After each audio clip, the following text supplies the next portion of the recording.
Well, hello there, I'm Niels from YONK and I'm making a 3D platformer using assets created in virtual reality. I've been working on it for the past month or so now and I've decided to create a devlog to help me understand my progress and hopefully entertain someone watching this right now. Making a game is a huge passion of mine because it allows me to combine all of my creative skills that I've obtained over the past years. I've pursued a music career, graduated at the art academy, and somehow managed to get a job as a motion designer. And since last year I'm running my own 3D studio with my partner Vicky. I've been making attempts to make my own game before using Unity, but always failed to continue with it after setting up the basics. Coding is hard and I didn't really enjoy it so much because honestly I didn't fully understand it.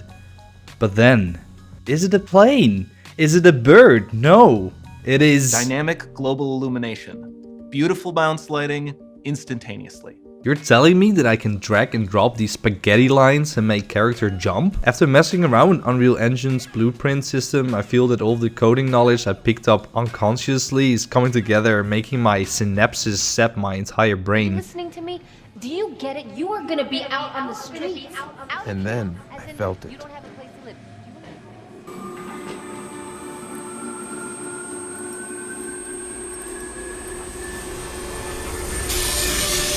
I'm 100% sure that my spaghetti will slowly turn into some overcooked bolognese, but I'm having a blast making everything work so far.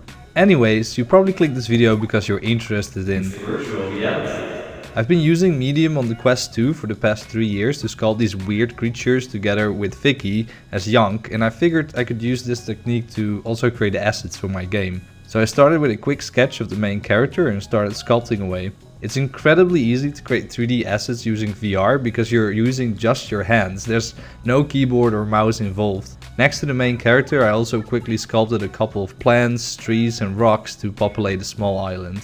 The 3D meshes are very dense when you export them and I really hate optimizing, so I got this Blender plugin called Quad Remesher to do the work for me.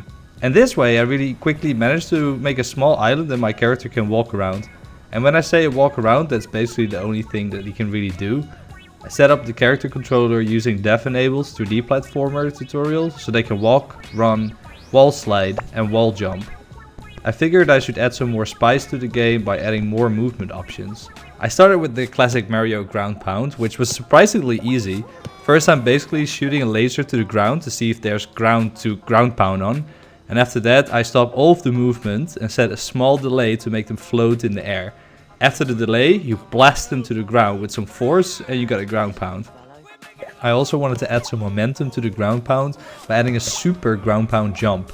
Basically, if you time your jump perfectly after landing a ground pound, it will send you up in the air way higher. Next, I added a real quick slide mechanic that makes you slide whenever you press crouch and you are sprinting. The slide is still in progress, but it works. The slide was a little boring, so I added the possibility to do a super horizontal jump forward if you jump while sliding.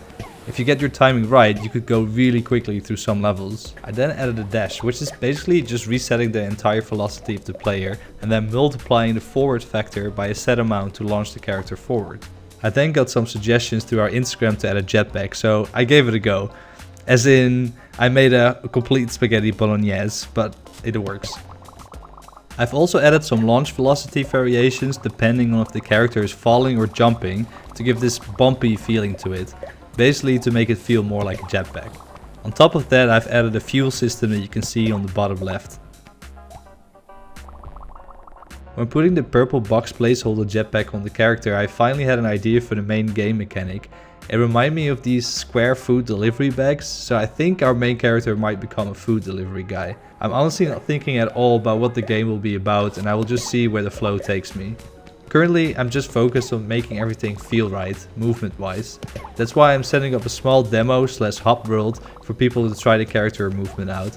I'm hoping that this will be done in my next devlog because I can't wait for people to actually try it out. Thanks for listening to my short story and I hope you consider subscribing. I'll be making more of these devlogs over time and show more behind the scenes. Bye!